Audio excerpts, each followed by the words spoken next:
Good day, gentlemen, and welcome to another unboxing at the Academy.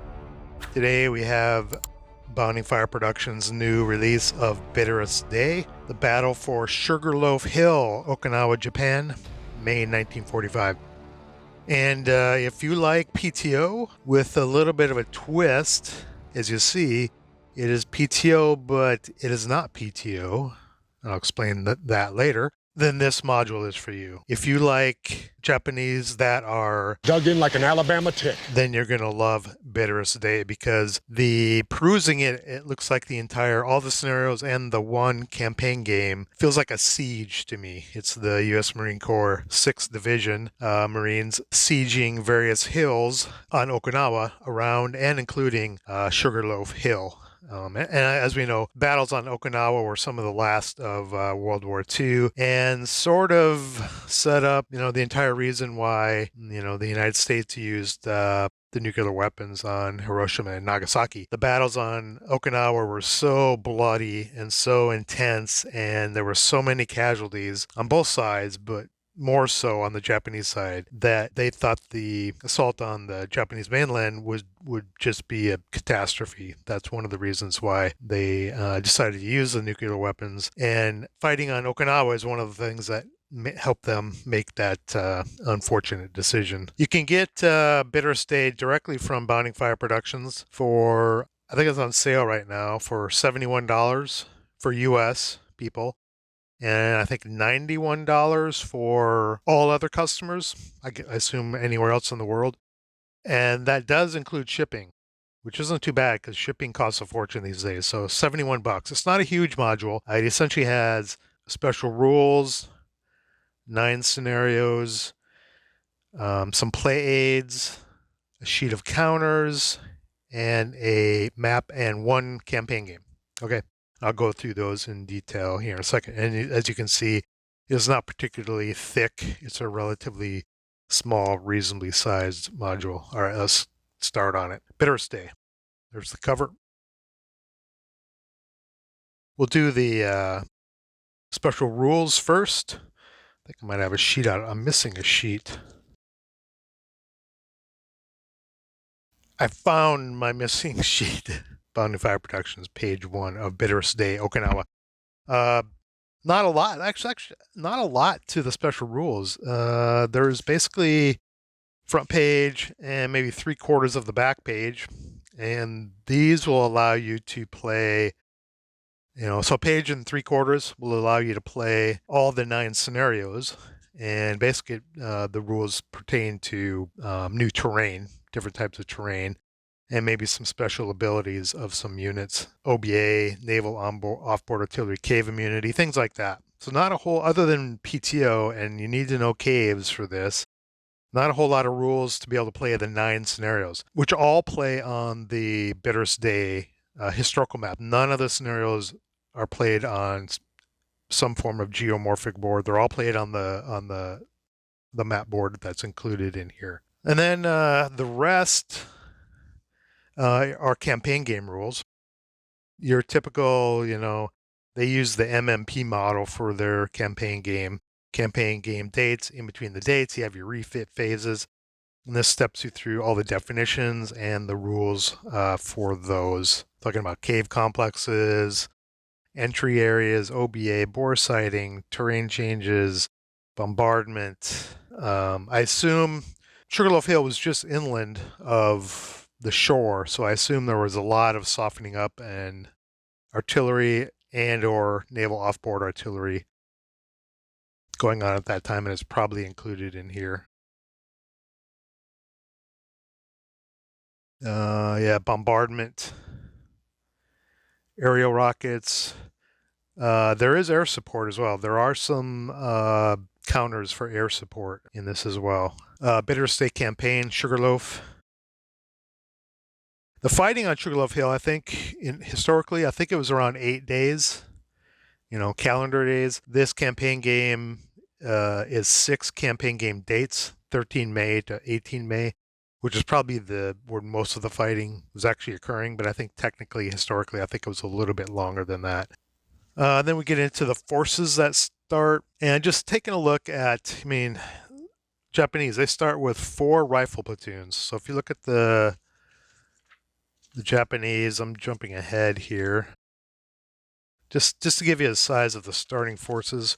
If we look at the Japanese here, 4 rifle platoons. A rifle platoon is 4.447s, a light machine gun, and a mortar. So you've got 16 squads there. You've got 2 rifle platoons. There's another 8 squads. HQ section is another 1 squad. So starting forces are fairly dense, and they will grow over time. Or I mean, there's going to be a lot of losses, but you're going to have to basically refill your orders of battle as the days go on. But here's one thing to note here. I mentioned you need to know your cave rules and be a fan of caves to play this. Starting order of battle for the campaign game.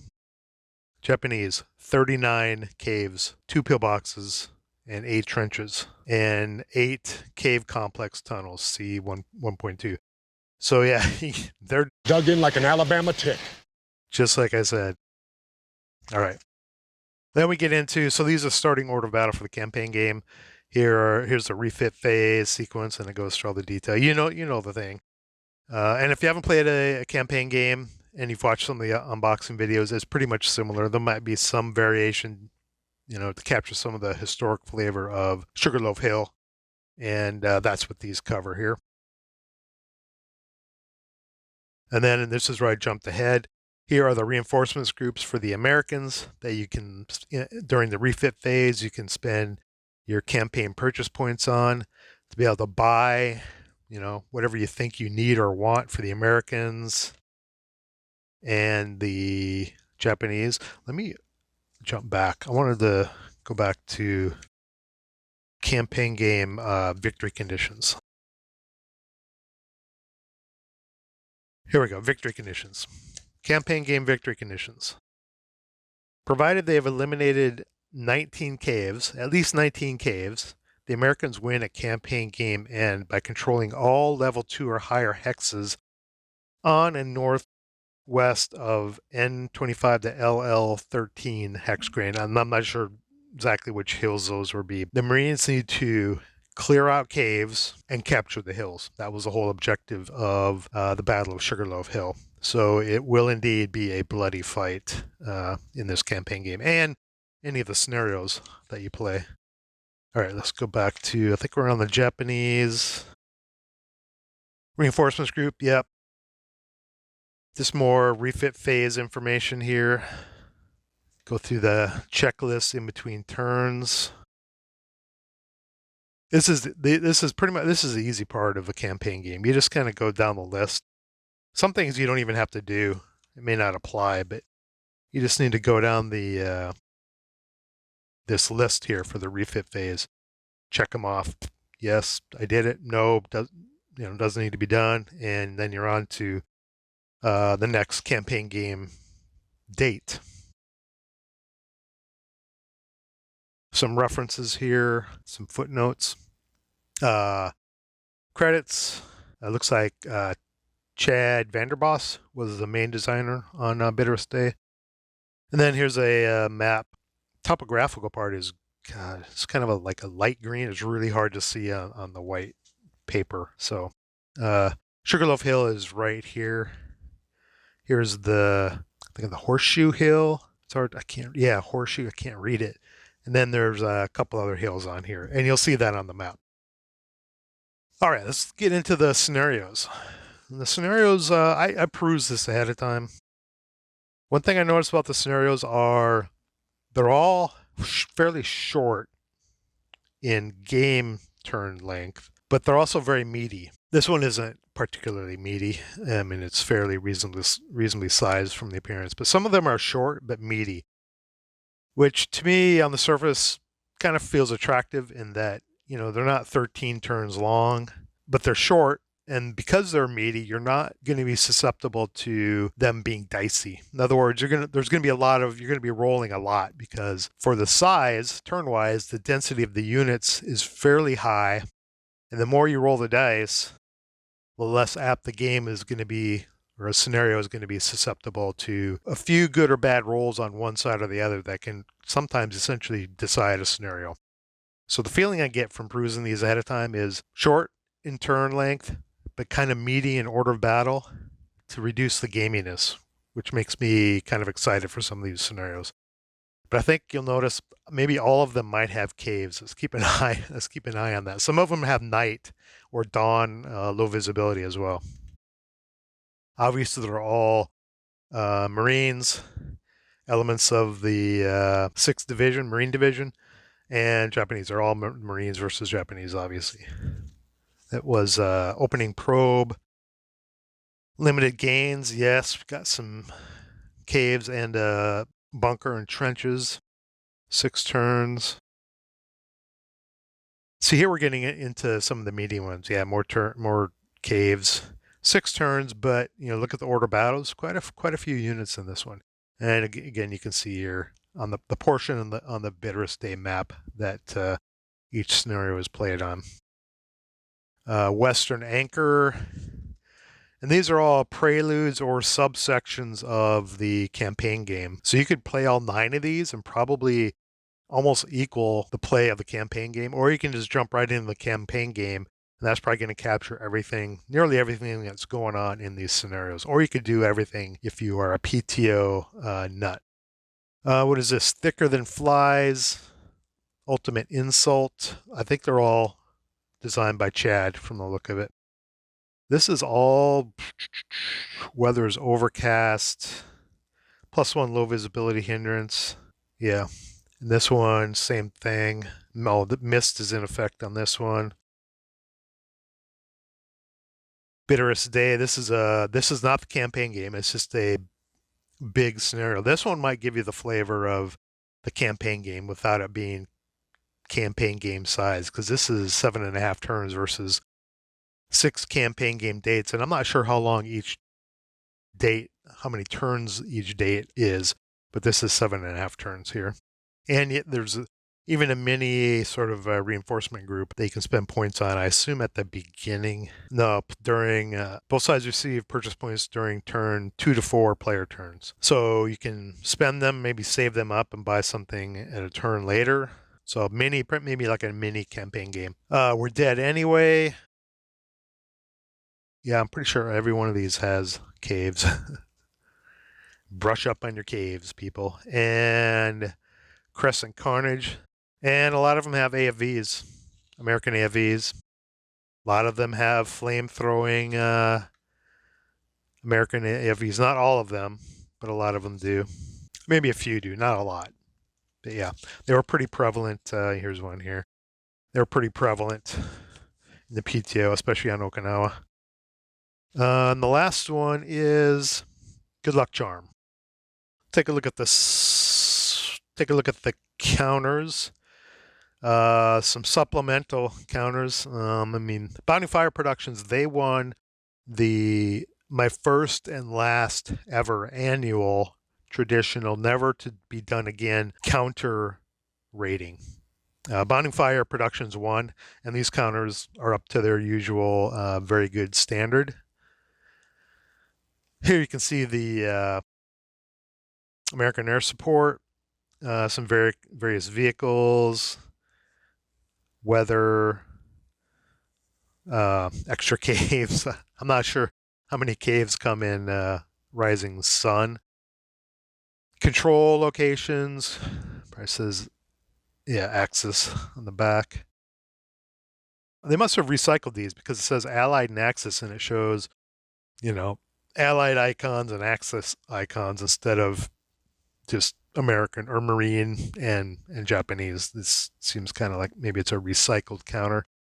And then some supplemental American units. We have some assault engineers, some 5.58s with a 4 smoke exponent, some 7.68s with 3 smoke exponent, and their equivalent half squads, some burning wrecks. Just one sheet of counters, just some extra Japanese and Marine Corps for the order of battle. Here we have campaign game roster. You can track things like campaign game date, environmental conditions, weather, cloudiness, reinforcements group purchased, campaign purchase points you have and have spent, track that, and then where mines and foxholes and caves and fortifications, where they are, where they start. Hip tank hunter heroes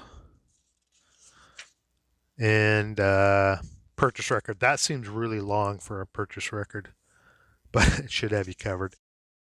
Okay, and here we go. Here's the Bitterest Day Cave Complex cloaking display. You have the different hills, and they're all labeled on the map. Cloaking display for your cave complexes. American Campaign Game Force Organizer, casualties, on map reinforcement groups, entering, retained, etc. And there's one for the Americans and one for the Japanese. And it's like a summary of some rules, historical battle rules, Bitterest Day Cave Complex stacking capacity. It's just some miscellaneous rule reminders here, it looks like. And then a small version of the map in black and white. Wish it was color, but it's black and white. And then Bitterest Day Fortification HIP setup sheet for all your fortifications. Probably you can use it to draw your cave complexes. And all the hills here are probably hard to see in the video, but there's a red outline for each hill, and then in light gray text, it tells you each of the hill names. So Sugarloaf West, Sugarloaf East, Charlie Hill South, etc. for your planning. Now let's take a look at the map. One thing I like about the map is it has oversized hexes. I'm just going to put up a section of it here, and then I'll put up because I can't fit, all these maps are so big I cannot fit it on video, but I'll take a picture of it and embed it in the video.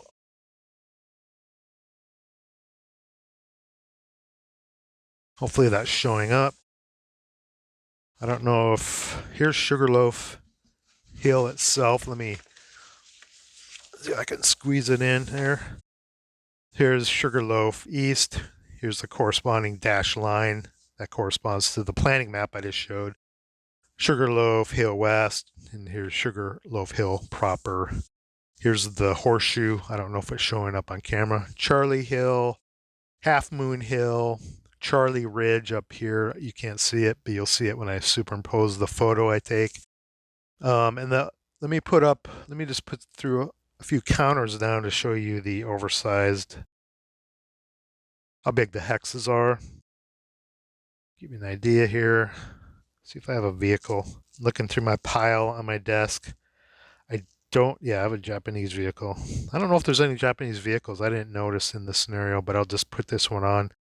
Just for reference, you can see about how big the hexes are. Okay, one thing to notice about this map. What do you don't see on here? Well, at least the part that you can see. There's no jungle. There's not a lick of jungle of any kind on this board. In fact, I don't think there's any kunai. There's no bamboo. This is actually called grain. I think in the rules it says grain is in season. I don't think this is kunai. I believe it is treated as grain. So even though this is a PTO scenario, the PTO rules as far as jungle and bamboo and kunai isn't really going to come into play. All of this is open ground for the most part. I'm not sure how these, I don't know what these are, craggy crests or something. I mean, these are crags, but this has some kind of special rule. But this is mainly open up, and maybe I'll superimpose a picture right up here or there, somewhere over there and in there, just showing you a picture of from the battle. So there's undergrowth and short grass, but it's essentially completely open. Bombed out trees here and there, really not a lot of cover. And the Japanese on these hills are dug in like an Alabama tick. and the Marines need to get them out.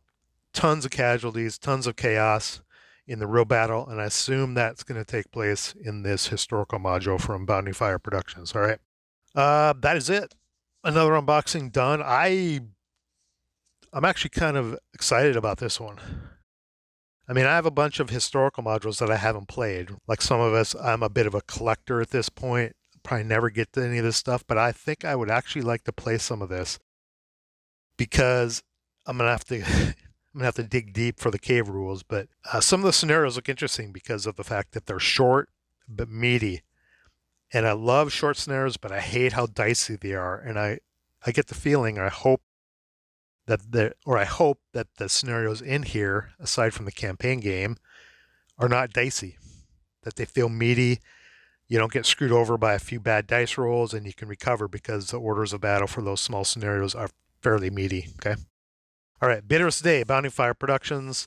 If you're a PTO fan, check it out. $71 right now on sale on their website. $91 for anyone not in the US. And if you think it's worth your money and you want to support Bounty Fire Productions and you're a fan of PTO, pick up Bitterest Day.